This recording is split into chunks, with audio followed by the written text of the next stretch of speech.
രാവിലെ കഴിക്കാൻ വല്ലതും ഉണ്ടാക്കിയായിരുന്നു? കഞ്ഞിയുണ്ട് കിഴങ്ങുണ്ട്. നിന്റെ വീട്ടിൽ ആരൊക്കെ ഉണ്ടെന്നല്ല ഞാൻ ചോദിച്ചത്. വീട്ടുകാരെ പറഞ്ഞാണ്ടല്ല. പറഞ്ഞാ നീ എന്തോ ചെയ്യും?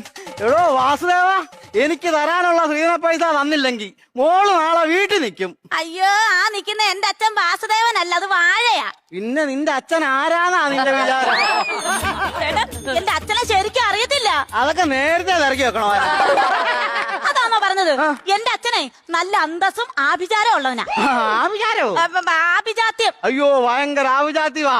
തൊഴുത്തിൽ നിന്ന് കാള ചത്തപ്പോ പശുവിനെ വെള്ളസാരി ഉടിപ്പിച്ച് പഞ്ചായത്തിൽ നിന്ന് വിധവാ പെൻഷൻ മേടിച്ചു.